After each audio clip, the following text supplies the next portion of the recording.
நான் திரு செல்வம் அவங்க இணைப்பு கிடைச்சிச்சு, நம்ம பேசிட்டு வந்தோம். திரு செல்வம், நீங்கள் பேசிட்டு இருந்தீங்க, உங்கள் இணைப்பு கிடைக்கல. எஸ், இப்போ பேசலாம். எஸ், இல்லை நீங்கள் கூட்டம் வந்ததை பற்றி பார்த்து திமுகவுக்கோ அதனுடைய கூட்டணிக்கோ அச்சம் வந்துருச்சு, கவலை வந்துருச்சு. நீங்கள் இந்த கூட்டம் தமிழ்நாட்டில் ஆன்மீக கூட்டம் எல்லா பக்கமும் போயிட்டுருக்கேன். நீங்கள் திருவண்ணாமலைக்கு போனீங்கன்னா 15 லட்சம் பேர் ஒவ்வொரு மாதமும் பௌர்ணமிக்கு வர்றாங்க கிரிவலத்துக்கு. பழனியில் போன ஆண்டு முருக பக்தர்கள் முத்தமிழ் முருகன் மாநாடு நடந்துச்சு, அங்கேயும் இதே கூட்டம் வந்தாங்களே. அதனால இந்த கூட்டம் தேர்தலுக்கான கூட்டமா வாக்குகளா மாறிடுச்சுன்னு எப்படி அவங்க ஏன் கவலைப்பட போறாங்க? இல்ல, என்ன விஷயம் என்னன்னா, இது வந்து இந்து முன்னணி ஆர்கனைஸ் பண்ணது, அதாவது இந்து முன்னணி ஏற்பாடு செய்த கூட்டம்.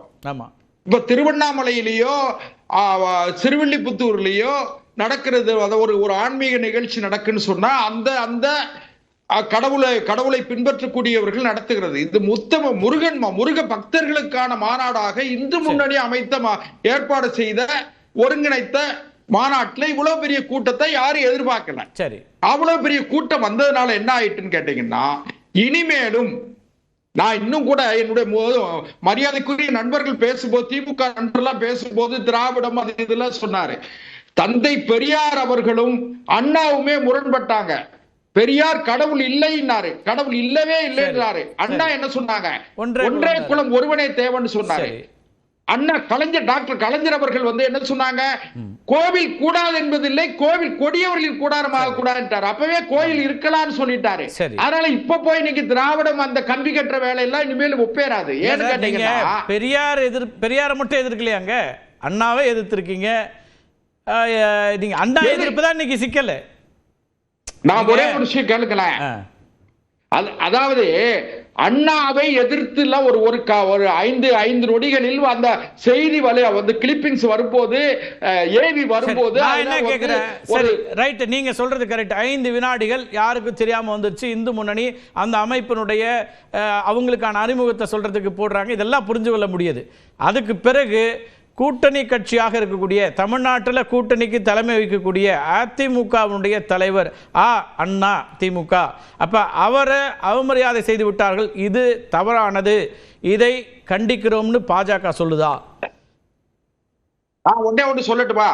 இதுல வந்து நீங்க தேவையற்ற சர்ச்சைகளை ஒரு 4-5 நாட்களாக இந்த அரசுக்கு, அதாவது திராவிட முன்னேற்ற கழகத்திற்கு, ராஜேந்திர பாலாஜி, திரு வேலுமணி, இன்னைக்கு பொதுச்செயலாளர் திரு எடப்பாடி பழனிசாமி, உங்களோட கூட்டணியில் இருக்க திரு ஓ பன்னீர்செல்வம், திரு டிடிவி தினகரன், இவங்க எல்லாம் கண்டிச்சிருக்கிறாங்க. இப்ப இதெல்லாம் தேவையற்ற கண்டிப்பு. அதை தவிர்த்திருக்கலாம் என்று சொல்கிறார்கள். நாங்க உட்பட எல்லாரும் சொல்றோம், அது எப்படி நடந்ததுன்னு சொல்லி அவ்வளவு பெரிய கூட்டத்துல யாரு பார்க்கல, அது ஒரு பெரிய செய்தி ஆகும் சொல்லி யாரும் எதிர்பார்த்து, குறைந்தபட்சமா இந்து முன்னணி இன்னைக்கு வரைக்கும் அதுக்கான ஒரு வருத்தம் தெரிவிச்சிருக்கா சார்? இல்ல, இது ஒரு திட்டமிட்டு செய்யப்பட்ட செயல் இல்லை. நான் என்ன சொல்றேன்னா, அதெல்லாம் ரைட் சார். இன்னைக்கு அது ஒரு நீங்க ஒரு விருந்தினரா அழைக்கிறீங்க அதிமுகவை. அதிமுகவில இருந்து அந்த அழைப்பை ஏற்று மதித்து கூட்டணி என்கிறதுனாலே வந்துட்டாங்க. வந்த இடத்துல அவங்களுக்கு ஒரு சங்கடம் இருக்கு அப்படின்னா, அதற்காக குறைஞ்சபட்ச நிகழ்ச்சியை நடத்திய இந்து முன்னணி இல்லை அப்படின்னு ஒரு விளக்கமோ, அல்லது அதுக்கு அழைப்பு கொடுத்த பாஜகவோ அதை பத்தி ஒரு வருத்தமோ, இல்லை இது தவிர்க்கப்பட்டிருக்கணும், நாங்க வருந்து ஏதாவது ஒன்று சொல்லிருக்கணும்ல சார்? இன்னும் கூட ஒண்ணே அண்ணா தவற எடுத்துக்கிடாதீங்க, அண்ணாவையோ பெரியாரையோ கொச்சைப்படுத்தல. நீங்க தயவு செய்து என்ன சொல்றேன்னா, கடந்த கால நிகழ்வுகளை அதை ஒரு செய்தி தொகுப்பாக போகிற போக்குல அது வெளிவந்திருக்க தவிர அண்ணாவையோ பெரியாரையோ யாரும் கொச்சைப்படுத்தல. அதே நேரத்துல இப்ப திமுக, என்னுடைய மரியாதைக்குரிய அண்ணன் ரவீந்திரன் அவர்கள், கான்ஸ்டன்டைன் ரவீந்திரன் அவர்கள் சொன்னாங்க. நான் ஒரே சொல்லிடுறேன் திரு செல்வம், நீங்க சொல்றதுனால உங்க புரிதல் அப்படி இருக்கிறதுனால நான் தெரிஞ்சுக்க விரும்புறேன். கொச்சைப்படுத்தலை அப்படின்னீங்க, அதுல அதர்மம் அகற்ற தர்மம் காக்க ஐயா ராமகோபாலன் அவருடைய புகைப்படம் வருது. அது ஓகே, இந்து முன்னணி அவங்க புகழுறாங்க, அவருடைய நிறுவனர், அவரை பற்றி பெருமையா சொல்றதுல தப்பு இல்லை. அதர்மம் அகற்ற அப்படின்னு சொல்லும்போது பெரியார் அவர்களையும் அண்ணா அவர்களையும் முன்னாள் முதலமைச்சர் கருணாநிதி அவருடைய படங்களும் வருது. இப்ப அதர்மம்ங்கிறதுல அண்ணாவை அதர்மம் அகற்றன்னு வைக்கிறீங்களாங்கிறதா கேள்வி. அது வந்து சாதாரணமா சொல்ற நிகழ்ச்சியா, அதுல அவர் அவமரியாதை பண்ணலன்னு சொல்றீங்களா? மரியாதை அண்ணா நீங்க ஒரே ஒரு விஷயம் என்ன கேட்டா, அண்ணாவின் பெயரால், பெரியாரின் பெயரால், கலைஞரின் பெயரால் நடக்கிற அதர்ம ஆட்சியை அகற்றுவதற்கு இப்படி பொருள் கொள்ளுங்க. அதாவது இவர்கள் இந்த தலைவர்களின் பெயரால் நடக்கிற அதர்மம் அகல வேண்டும் இப்படி பொருள் எடுத்துக்கிட்டாங்கன்னா நீங்க இன்டர்பிரேஷன் தானே. நீங்க அதே இந்து முன்னணி சொல்லிருக்கலாம்ல. இத சொல்லுவாங்க, நிச்சயமா சொல்லுவாங்க. சரி, நாம அதுக்கான செய்திகள் இருக்கு. நான் இன்னும் ஒண்ணு கேளுங்க, அதை கடந்து பெரியாரை, அண்ணாவை அல்லது எந்த தலைவரையும் கொச்சைப்படுத்த வேண்டும், சிறுமைப்படுத்த வேண்டும் என்கிற நோக்கம் பாரதிய ஜனதா கட்சிக்கு எந்த காலத்திலும் இல்லை. அதோட முடிச்சிருவோம் எங்க தரப்ப. இன்னொன்னு, அண்ணன் ரவீந்திரன் அவர்கள், கான்ஸ்டன்டைன் ரவீந்திரன் அவர்கள் சொன்னாங்க, 50 ஆண்டு காலம் உழைத்தார்கள், பெரியாரும் அண்ணாவும் குடும்ப ஆட்சி இல்ல அப்படிலாம் சொன்னாங்க. தந்தை பெரியாருடைய உடன் பிறந்த அண்ணன் மகன் ஈவேக்கு சம்பத், சொல்லின் செல்வர் சம்பத்து, பெரியார் நினைத்திருந்தால் திராவிடர் கழகத்தோட பொதுச் செயலாளரை அவரை ஆக்கியிருக்க முடியும், செய்யல. அண்ணாவினுடைய வளர்ப்பு பிள்ளைகள் யாரையாவது ஒருத்தரை ஆக்கியிருக்க முடியும், அண்ணா பேரறிஞர் அண்ணா அதை செய்யல.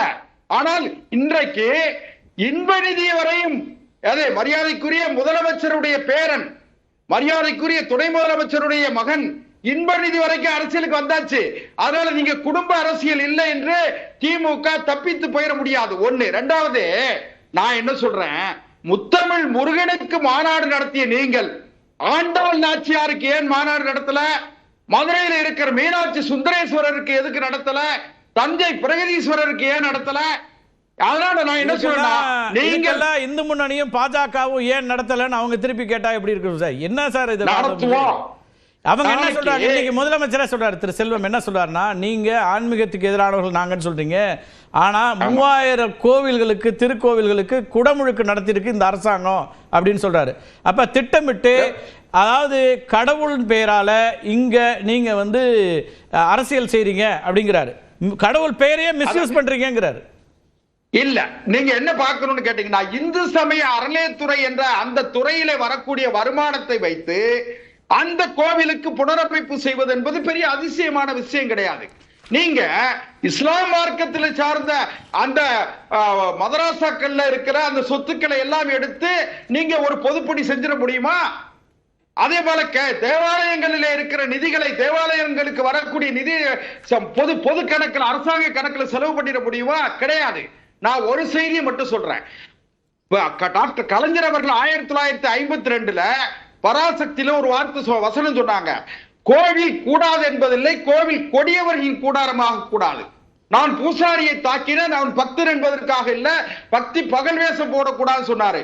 நாங்கள் இன்றைக்கு பாரதிய ஜனதா என்ன சொல்லுதுன்னா, கோவில் கூடாது என்பதில்லை, கோவிலில் இருக்கிற இந்து சமய அறநிலையத்துறையின் பெயரால் நடக்கிற அக்கிரமங்களை, இந்து சமய அறநிலையத்துறையின் பெயரால் நடக்கிற கோவில் சொத்துக்களை கொள்ளையடிப்பதில் நடக்கிற தவறுகளை நாங்க கண்டிக்கிறோம். நீங்க கண்டிக்கிறீங்க. சரி, இன்னைக்கு வெறும் குடமுழுக்கு மற்றும் சொல்லல திரு செல்வம், இந்த ஆட்சி வந்த பிறகு இந்து சமய அறநிலையத்துறையின் சார்பாக கோவில் நிலங்கள் எவ்வளவு கையகப்படுத்தப்பட்டிருக்கு, யாரெல்லாம் அதை ஆக்கிரமிச்சாங்களோ அதெல்லாம் எடுத்துருக்கோன்றாங்க. இன்னொரு கேள்வி என்ன சொல்றாருன்னா, முதலமைச்சர் என்ன சொல்றாருன்னா, மக்களுடைய வாழ்வாதாரம் பாதிக்குது, நாட்டோட வளர்ச்சி சரிகிறது, வேலை வாய்ப்பு இல்லைன்னு சொன்னா பிஜேபி, அதிமுக மக்களை பற்றி கவலைப்படாம மதத்துக்காக கவலைப்படுறாங்க அப்படிங்கிறாரு. டிஸ்பியூட் அவர் என்ன வைக்கிறாங்க, பிரையாரிட்டின்னு கேட்கிறாரு. ஒரு நீண்ட அனுபவம் உள்ள நெறியாளராகிய நீங்கள் தயவு செய்து ஒண்ணே வந்து கொஞ்சம் எங்களுக்கு அனுமதி கொடுங்க. நீங்கள் ரம்ஜான் பண்டிகைக்கு தொப்பி வைத்துக் கொண்டு ரம்ஜான் பண்டிகை நோன்பு திறக்க போகிற நீங்கள், இந்த அரசு, அதை போலவே கிறிஸ்துமஸ் பண்டிகைக்கு வாழ்த்து சொல்லுகிற இந்த முதலமைச்சர் அல்லது இந்த திமுக, இந்த அரசு ஏன் இந்துக்கள் புனிதமாக கருதக்கூடிய சரஸ்வதி பூஜைக்கு ஒரு வாழ்த்து சொல்லக்கூடிய மனசு கூட முதலமைச்சருக்கு இல்ல? ஏன் விநாயகர் சதுர்த்திக்கு வாழ்த்து சொல்ற மனசு இல்ல? கந்த சஷ்டிக்கு வாழ்த்து சொல்ற மனசு இல்ல? ஆனால் ஒன்றை நான் தெளிவுபடுத்த விரும்புறேன். ஏன்னா பெரியாரையும் இவர்கள் ஆன்மீகத்தை ரெண்டையும் போட்டு குழப்பிக்கிட்டு இருக்காங்க. ஏன்னு கேட்டீங்கன்னா, அதிகாலை நேரத்தில் திருச்செந்தூர்ல சத்ரு சம்கார யாகம் நடத்திய திமுக முக்கிய பிரமுகர்களே எனக்கு தெரியும். இன்றைக்கு வரை முதலமைச்சருடைய குடும்பத்திலே இருக்கிற நெருக்கமானவர்கள் ஊர் ஊராக இந்து கோவில்களுக்கு செல்வது தெரியுமா தெரியாதா? சார் அவங்க கோவிலுக்கு போறது உலகத்துக்கே தெரியும் சார், அதை பத்தி அவங்க பிரச்சனை இல்லை. இப்ப அடிப்படையில் என்ன கேள்வினா திரு செல்வம், இங்க வந்து அவர் என்ன சொல்றாருன்னா, பெரியார் மண்ணுல நீங்க ஆன்மீகங்கிற பேர்ல கடவுளை வைத்து மதத்தால அரசியல் செய்ய முடியாது, அதான் அவர் சொல்லக்கூடிய அடிப்படையான கருத்து. நம்ம பேசுவோம், கட்ட கருத்தை எடுத்துக்கிறேன் வர நிறைய ஒரு செய்தி மட்டும் சொல்லிடுறேன் தயவு செய்து. அதாவது இது பெரியார் மண் என்பது பெரியாருக்கு பெரியார் இருந்தார் என்பதிலே நாம் மாறுபட்ட கருத்து சொல்லல. ஆனால் பெரியாரின் பெயராலே கடவுள் மறுப்பு என்கிற கடவுள் மறுப்புங்கிறது ஒரு அம்சம் தான் சார். சமூக நீதிங்கிற பொது பார்வையில நிறைய விஷயம் நடக்குதுங்கிறாரு. பேசுவோம், நம்ம பேசுவோம். அதை நீங்க மறுக்க போறீங்களா என்ன? சமூக நீதியை மறுக்கிற இடத்துல பாஜக இருக்கு. இல்ல இல்ல, சமூக எல்லாருக்கும் நீதி வேணுங்கிறதால சமூக நீதி. சரி ரைட், பேசுவோம். எல்லா சமூகத்துக்கும் நீதி வேணும். ரைட், குற்றச்சாட்டுக்கெல்லாம் பதில் வாங்கிடலாம் நம்ம.